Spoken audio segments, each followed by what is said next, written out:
Okay, how's it going? What's the date today? Let's have a check. Oh, it's Saturday. Who would have thought? All the days rolling into one for you. Right, yes, it's Saturday, April the 11th. Hi Instagram, how you doing? I started a little bit early. I put it out as 1 o'clock today. But yeah, obviously depending on the kids and the trip to the local store to get milk and bread and eggs, which was a bit unexpected, but eating so much at home with the kids and everything, so yeah, I can't be exact with the time that I'm going to come on, because I kind of do it when I finish my run, don't I? Fantastic run today, as always. Don't want to rub it in if you can't run, obviously. I'm sorry if you can't get out, but yeah, this is all about the people who can get out, are getting out, could be getting out with a little bit of confidence building, which is what it's all about, really. So today we're going to be talking about making runs count, really.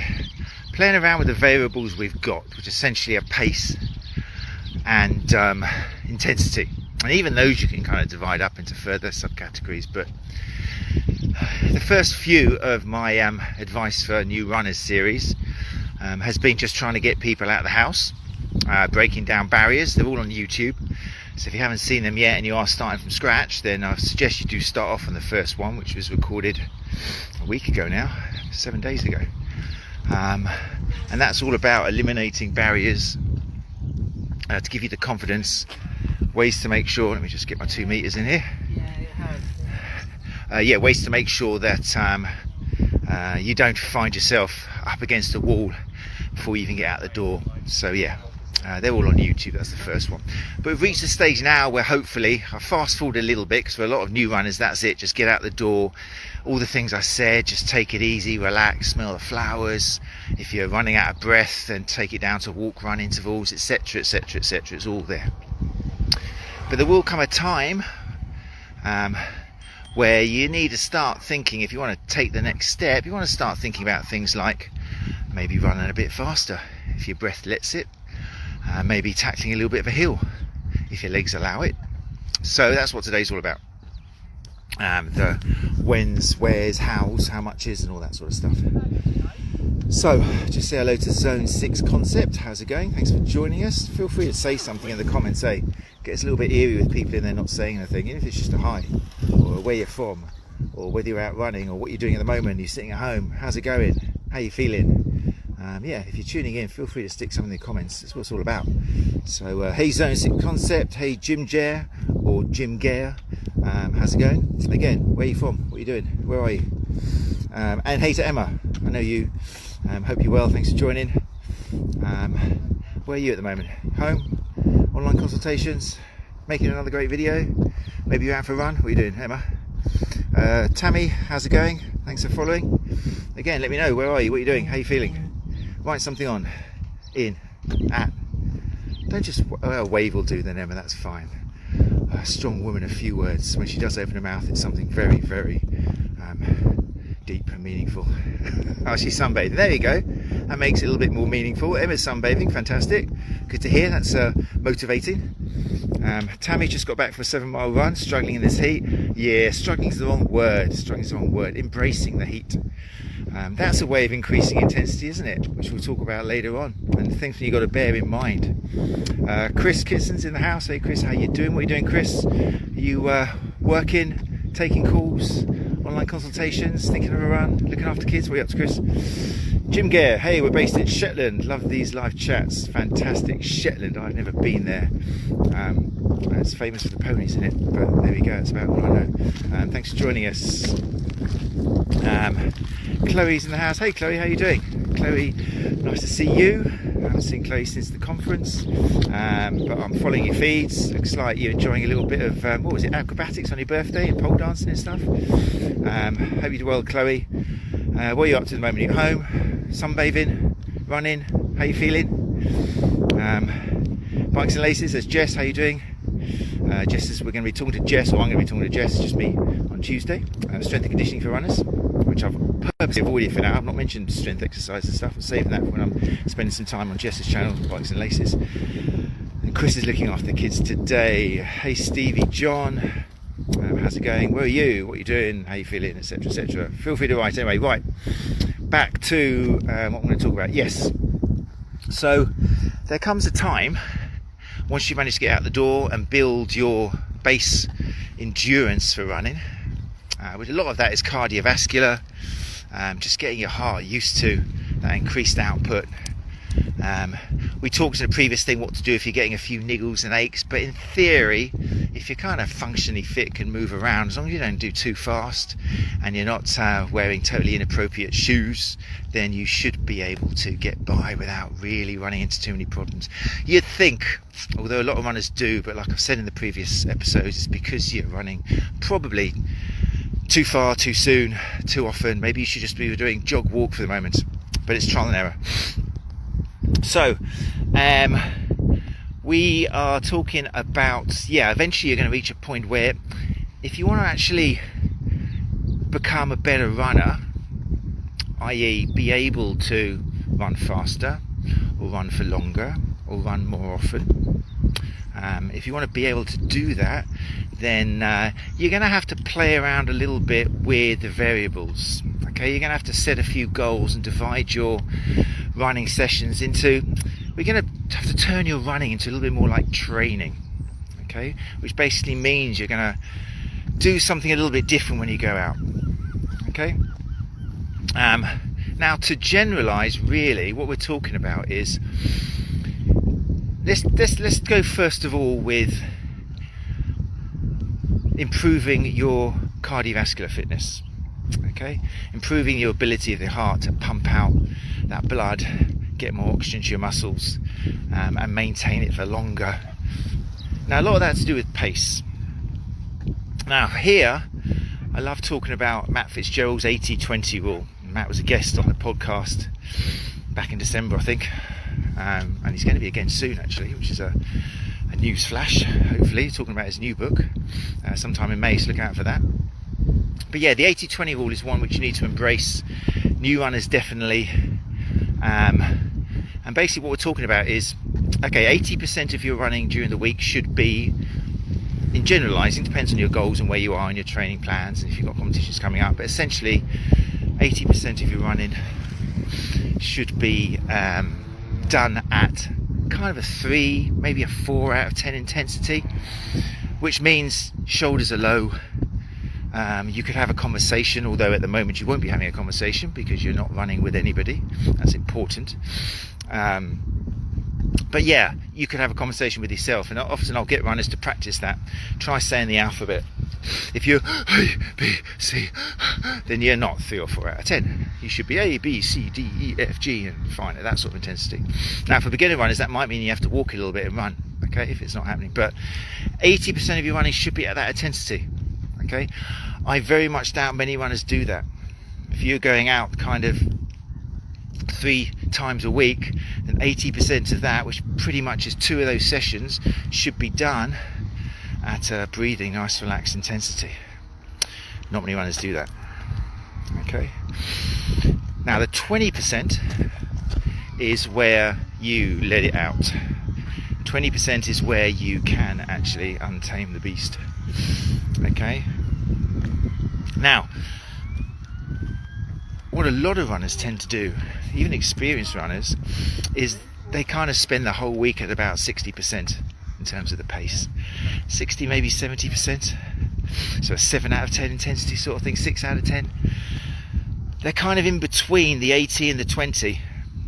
Okay, so it's kind of, it's not what the evidence kind of suggests is the best place to be to make differences, and it's not the best place to avoid injury in theory, because you're not giving yourself enough of the low intensity running to build that endurance, to build that base, and you're probably not hitting the spot enough in terms of when you do open up those tanks to make a big difference.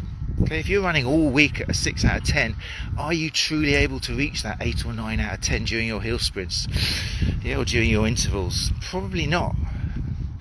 80% of the time when you're running weak, you should be thinking, I want to go faster than this, I want to go faster than this, I can go faster than this. Okay, it's normal, but that's when you do hit your 20%, maybe in your one session a week, you do actually have the ability and the desire to actually go faster and turn it on pace-wise. Does that make sense? I hope so. Let's have a look. There's a few other people in here. Let's have a look at what's going on. Bear with me. Right, Tammy has come back to us from South Wales, been for a run over the Hafford, the cusp of Brecon Beacons. Oh, very nice, Brecon Beacons. She's embracing it. Yeah, it is hot out there and it is embracing the sun. Pace is slower though, just having a late breakfast with granola and blueberries. Well, that's made me feel a bit guilty. Excuse me, frog in my throat. We'll have to do a session. No, I won't do a session on nutrition because I'm not a nutritionist. I'm going to try and find out someone who is putting out.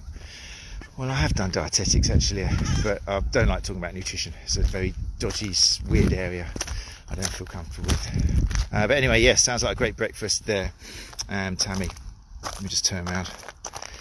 Luke's in the house. Hey Luke, how you doing? Luke Burgess. Stevie John has said he's from Lincoln. Lots of people from Lincoln. Very big. Do you know Emma? You should do. Emma, meet John, Steve.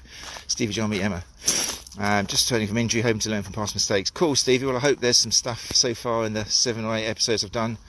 7 episodes, which will help you. But feel free, if you're particularly stuck, then email me, matt@runchecklive.com. I've got more time on my hands because of this, so happy to converse a little bit, see if we can help you with something. Oakham Pod, must be a podiatrist. How you doing, Oak? I'll call you Oak, although you don't look like an oak. But hi Oak, how you doing? Tammy's massively improved her running the last year. Joined a running club, around the Bath half in 1:34. Very nice. Was so pleased. Well, that sounds good. I bet you're missing the club then in that case. It's a shame, isn't it? A lot of people having to turn to solo running now, and we'll talk about that in episodes. We've kind of touched on it in terms of how to stay focused when you're not running socially. A lot of people find it tricky. I like it. I mean, I have been involved in marathon training and taking hundreds of people out, but personally, I do love being alone in my runs. Well, with my music anyway. Just me and a bit of AC/DC and Motley Crue. Fantastic. And the Cult. Oh, I was having some lovely runs with the Cult today. Ian Asbury, thank you for everything you've done for me in my running life. What a great singer. Jim Gare, we have a running group in the Shetlands. Zeddy Run. The hardest point I find to get across is the concept of easy running. Most of them just want to run too hard. Yeah, tell me about it. Yeah, the 80-20 looks great on paper and people read it, but very difficult for a lot of runners to put into practice. Very difficult. When I used to take people out for marathon training in Brighton, there was a few of us, like about 8 ambassadors and maybe 300-400 runners. We'd split up in different paces, and yeah, you fall out with people because you're trying to persuade them that, look, if you're trying to do a 4-hour marathon or something, well, look, this is your marathon pace, and at the moment, because we're just starting, you need to be at that marathon pace plus 30 seconds. And it's like, yes, I know that feels ridiculous and you don't feel like you're getting a workout, but this is the pace. We're training for a pace you're going to do on race day, so you need to go slower than that at the moment. Okay, and yeah, people don't get it and they zoom off at a faster pace, and it's a shame. But that's all about being a coach. That's where you have to kind of find ways of getting through to people and be an educator and a communicator. It is very tricky though. It is very tricky.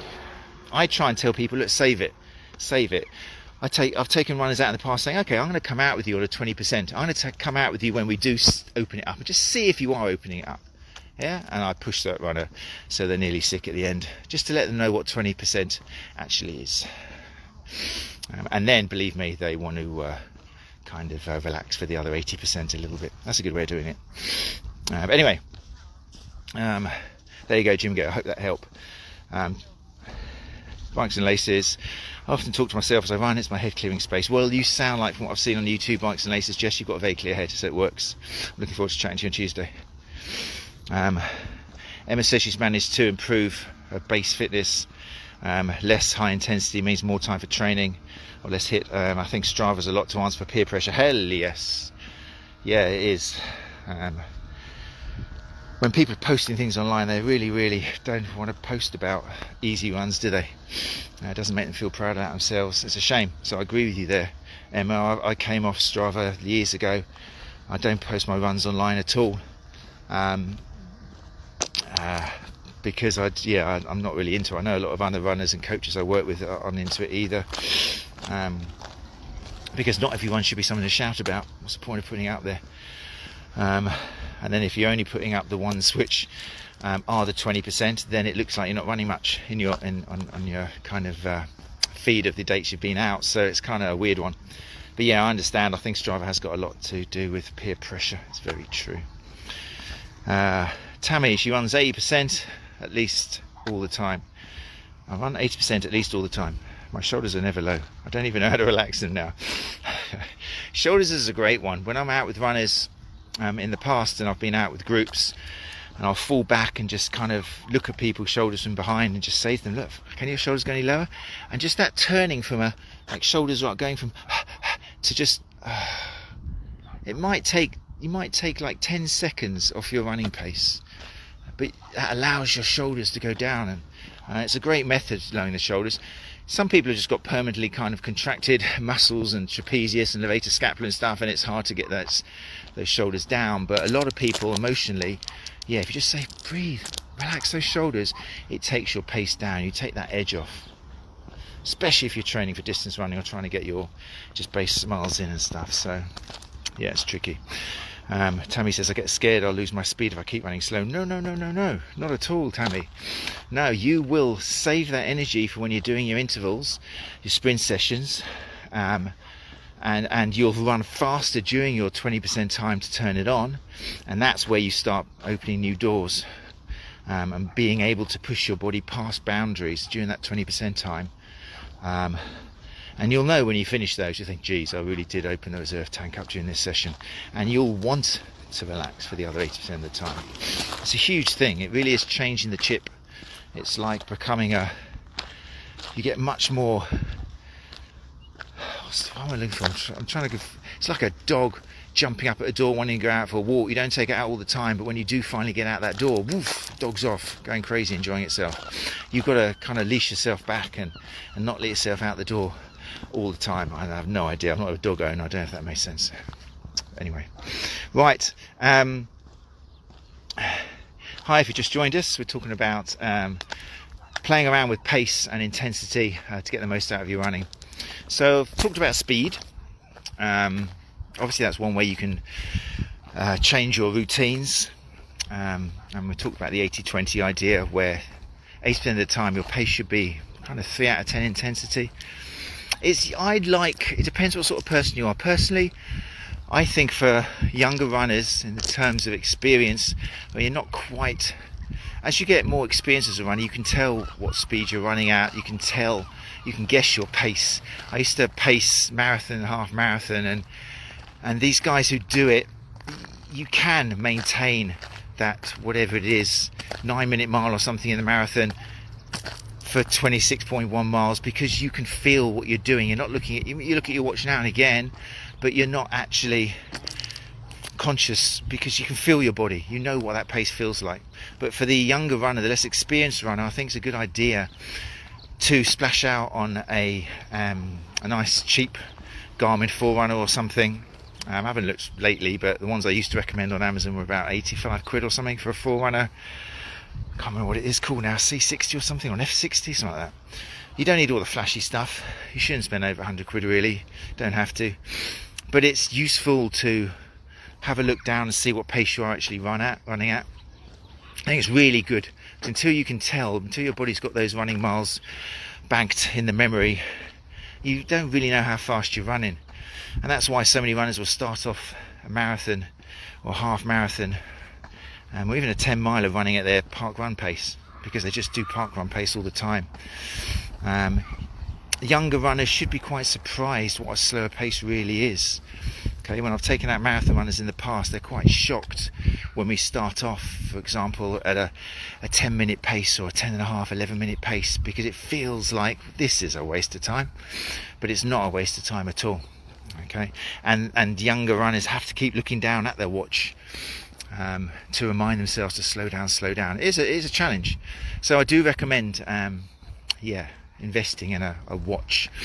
If you're geeky, I like it. There's times where you can take the watch off and just go for it, but until your body really knows what pace is what pace, and how your body feels at that pace, it's a good idea to get a watch.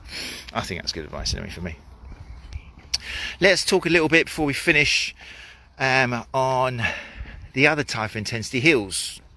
Okay, so with hills, it's interesting with hills. The one thing which I think a lot of runners don't realise is the great thing about a hill is you can peg it up a hill.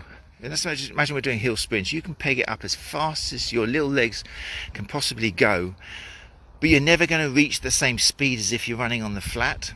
So although a lot of runners are a little bit scared by hills and think, oh, I can't go up a hill, that's going to be dangerous for me, you're actually more likely, a lot of runners are more likely to cause yourself some kind of pain or overtraining stimulus running too fast on the flat compared to pegging up a little bit of a slope.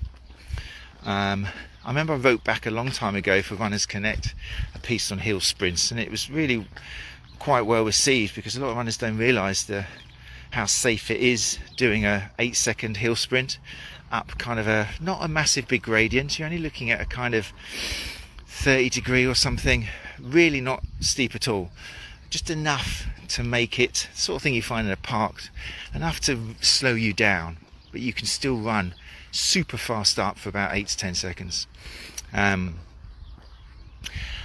What you're doing when you do your hill sprints is you're building strength. You're building running strength.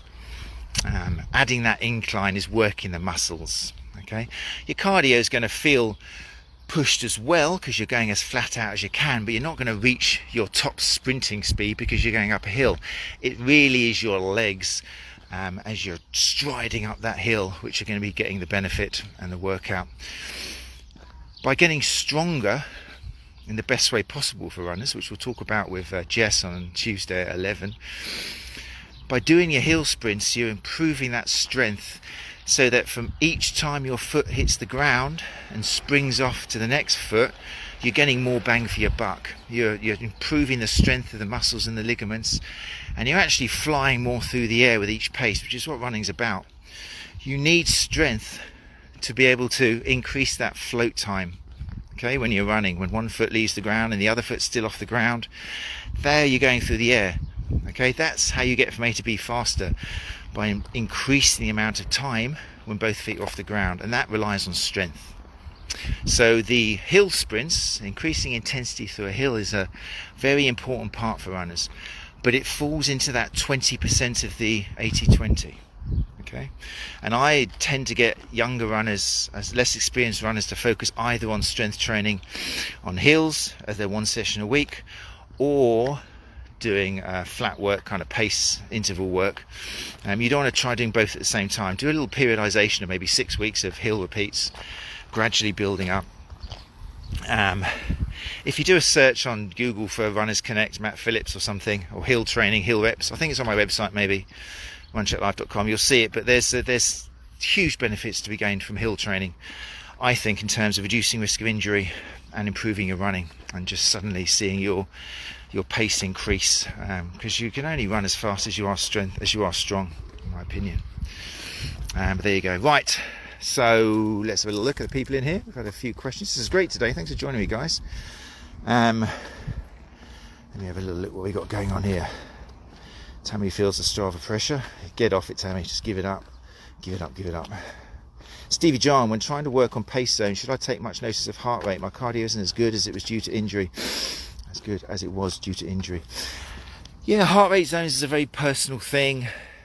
When you do your kind of fitness training thing, I think they still put it out these days, you learn your formulas of working out maximum heart rates, and was it 220 minus your age, 80% and all that sort of stuff. But I soon found out when I was coaching in personal training that people's heart rates don't really stick to that formula at all. I personally, heart rate zone works if you fall into the heart rate zone categories, if that's the sort of physiological response you have. It doesn't work if your heart rate doesn't fall into that category. So I, with a lot of runners, prefer to go with perceived rate of exertion, how you feel. Personally, I think it depends. It's nice if your heart rate does measure up to it, and there are big links between heart rate and VO2 max, but I think rate of perceived exertion is probably a better way for runners to go, for a lot of runners to go. Use this 1 to 10 scale, where 10 is flat out sprint and 0 is nothing. Because sometimes a lot of runners are holding themselves back, or sometimes pushing themselves too much because they're trying to fit in with a table, the heart rate zone thing, and it's not play around with it and see how it goes. But if you feel that it's not working for you, and for example you're having to kind of walk like a snail to stay into a particular heart rate zone, then don't feel bad, don't push yourself. It's not for you. I've worked with runners before who have been comfortably running with me, and their heart rate, we've been monitoring it's been up in like 190, 200, and they're talking to me, having a conversation, and they're fine. What am I going to say? Slow down your heart rate's too much? That's just, I mean, in a few cases I did get them to get checked out with the GP just to keep myself happier, but it's just the way they were. You know, your body is a master at telling you how it is feeling. The feedback your body gives you in terms of pain, in terms of fatigue, in terms of everything it tells you. So the more you can listen to your body as a runner, the more accurately you can design your training programs and so on. So not a huge, particularly through my experience of working with runners, heart rate zones, it's there, you could use it if it works, but don't worry if it doesn't. Go with how you feel. I hope that helps you. Stevie John. Jess from Bikes and Laces says, I've been running about 6 years and still struggle to feel my pacing. Have to check when I'm running out via a watch. Spend £30 on a watch. Does its job, didn't it, mate? Yeah, you don't have to spend much on what did you get for £30? That must have been second hand, surely, if it's saying your pace. I don't know. But anyway, yeah, you shouldn't be spending over 80-90 quid. You can get good second hand things. It's typical things that are sold on Facebook or something in Facebook Runners Market, as people get rid of them and kind of splash out, and it's a bit of a fancy one. But it is a struggle for some people to feel their pacing. I'm very lucky. I don't know why. I don't know what governs it. I've done pacing in half and full marathons, and it's just something I enjoy. I like it. I just can stick to it. It's weird. I'd have to check and see what it is that makes a person able to know what pace they've got and other people not. I'll look into that. I'll talk to a few sports psychologists or something, or maybe someone knows the answer who's watching. What is it that allows people to actually know exactly what pace they're running? Most people have got a really good inbuilt, I mean, it's amazing, isn't it, how your brain and nervous system actually maintains that same pace over a race distance. Because don't forget, when you're doing a race, it might feel like when you're trying to go for 5k PB you really are giving it everything, but as I talked about with I think with Matt Fitzgerald and probably with Alex Hutchinson, it was more Alex Hutchinson podcast, the brain inside, as Noakes would refer to as a central governor theory sort of thing, it does kind of hold you slightly lower than your actual physical thresholds, because that's the way it protects you. Your body is not going to let you reach your true physical thresholds, because if you went over those true thresholds and you exceeded them, then you'd die. So your body kind of holds you back, and that's what running and experience is all about. So it is amazing how your body will maintain your pace over a certain distance, and that's how every week, for example, if you do 5Ks, it's amazing how every week over that distance it's pretty much the same time, isn't it? Pretty much the same time, because your brain just kind of is used to working at that pace and allows you to work at that pace. It's kind of cool in a way. I like it. It's a bit geeky, but anyway, right, what we got? Stevie John, my Garmin has predetermined the zones. Yeah, back to the heart rate thing. I don't know. Is anybody in here like using heart rate zones? I know a lot of coaches love it and go with it, but I think that's because it works with their clients. It's an individual thing again. Maybe someone else in here has worked with heart rate zones and wants to big them up. I haven't. Well, I've tried, but it didn't work for me. Jim Gare, great advice. Any plans for a conference in 2020? We wouldn't make it down in October for the 2019 one. Well, in all honesty, Jim Gare, thanks for asking. I was literally on the cusp of revealing who the speakers are for the 2020 One Chat Live conference. I literally was about to disclose the first of them, and then this whole COVID-19 thing came along. So I didn't feel it was appropriate to start. You know, people had other things on their minds. But yeah, I've got 10 speakers, 10 great speakers organised for the One Chat Live 2020 conference in Brighton again, same place. I think it's set for the 29th and 30th of October. to check now. It's a while since I've been into my page. But yeah, 29th, 30th, Thursday and Friday. And yeah, the speakers are lined up. I've got some great speakers coming. Still not going to give them away yet, but there's people coming over from the States. People coming over from Ireland, I think. Canada, maybe. Yeah, I've got some amazing speakers, really excited. But yeah, not revealing them yet. So the conference is kind of on. If you go to runchatlive.com, I've reached the point where speakers will be revealed in a few days, but the few days hasn't happened yet. I just don't think it's the time or the place to start talking about that, because therapists, who the conference mainly appeals to, they've got other things on their minds at the moment. I'm fortunate in that I've changed a while back now. My therapy, my online consultations and gait analysis, maybe 20% of my income. The rest is lecturing. I lecture anatomy and physiology, and I teach sports therapy and stuff. So that's a contract, regular income. So I'm very lucky. But a lot of my therapist friends are suffering awfully with 100% income on getting face-to-face clients. So, but yes. Anyway, Jim Gare, it is on. I haven't talked about it for a while. Maybe I'll put something out there soon. I'm just concerned that it'll just fall on deaf ears at the moment, because therapists are living from day to day, and it's a horrible state of affairs for a lot of them, and it worries me. So I don't want to be even suggesting that they entertain the idea of spending money on a ticket. But it will happen. And we thought for a while about making it online, but the whole thing about Run Chat Live is it's live. As I said at the first conference, it was such a beautiful thing, seeing speakers from around the world of such talent meeting each other for the first time, shaking hands. We had Christopher Johnson shaking hands with Derek Griffin, and JF Esculia meeting Izzy Moore for the first time, and we had Mike James, the endurance physio, again meeting people who he's loved for ages, and it was just brilliant. Paul Coker and Paul Westfield and Ian Griffiths and Simon Bartold, who, again, people who have known each other for 15, 20 years but never actually shaken hands. So that was the highlight of the conference for me, and just giving the chance for people to sit in the same room and socialise at the evening. It was friggin' amazing.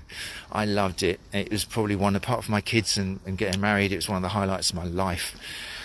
And I really hope it can work in 2020 as well. The dates there, the venues there, the speakers, unless something horrible happens, have agreed to it. But well, we'll see what this horrible time at the moment, how it is in a month's time or so. But yeah, if anyone is interested in Run Chat Live conference coming down to Brighton, then yeah, put the is it the 29th or 30th? I really can't remember. Look at the website, there's a post on there, Run Chat Live 2020, RCL 2020, and put those dates aside just in case. I hope it can. What a great party. Imagine a social event when this is all over and we can just share a beer together and see some great talks. It'd be great. I really hope. But there is some other great online stuff coming up that I'm involved in. Have a look at my social feeds.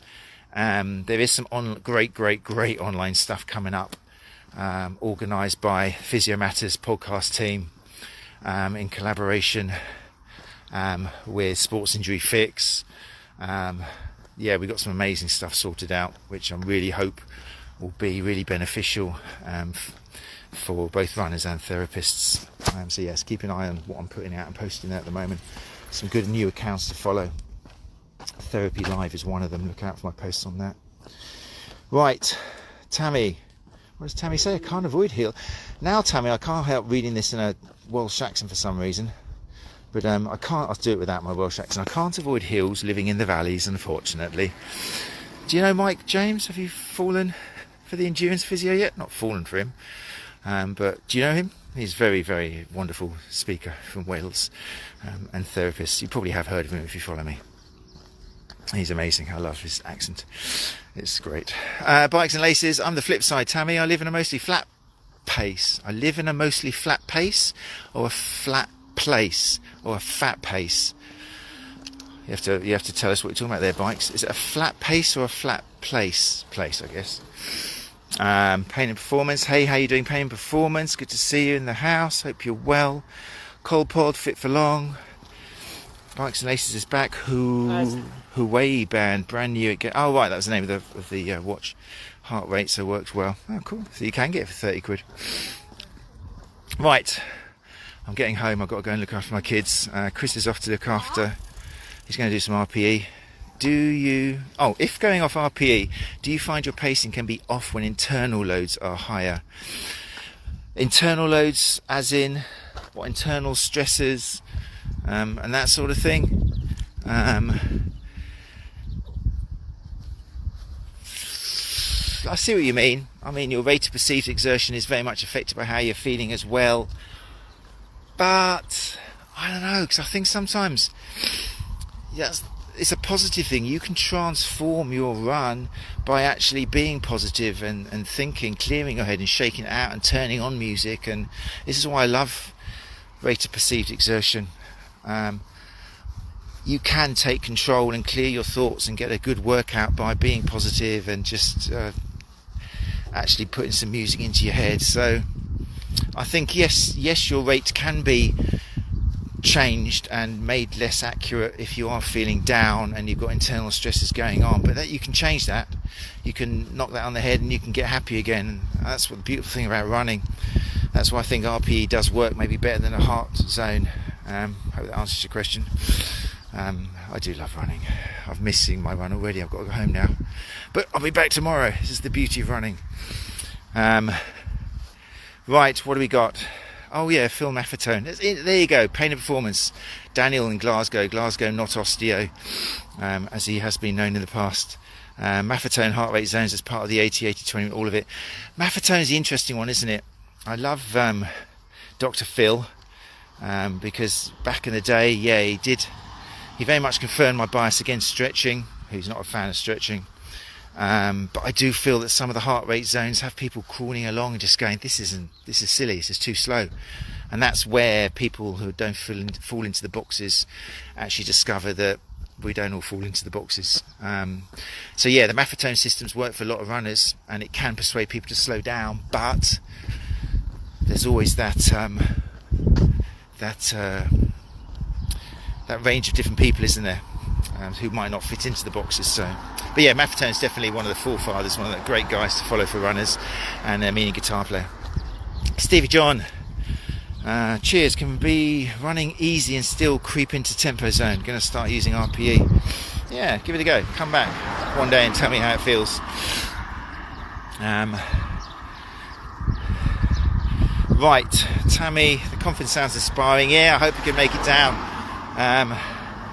Yeah, I mean, Mike James is coming back this year. There you go. One of the 10 has been released officially on Instagram Live. The only speaker who is coming back again, because I wanted to jazz it up and introduce some different people to the public. Yeah, the only repeater is my wingman Mike James, because he's great, because I love him dearly, and I really wanted him there at the conference again. He'll be opening up this time. He closed last time, and he'll be my opening man this time. So yeah, Mike will be there. Yeah, look at the website, Tammy, and see if you can put those dates aside. It's early days yet, isn't it? I don't know if people are going to have the money or the ability to get off work, but I do hope so. It'll be a great time. Right, I'm getting near home now. This has been really nice, people. Thanks for joining me. This is as good therapy for me as hopefully it is for you. It's really nice to have a chance to talk and share some information and listen to you guys responding as well. So I'm getting near home. I'm going to see my beautiful kids. It's been a really good run today. Today was a tempo run for me, really pushing it. Heel pain is at a stage now where I can actually turn up the tempo and feel like I am on a 7 out of 10 for 30 minutes. So I had a great run today. I really am on a high.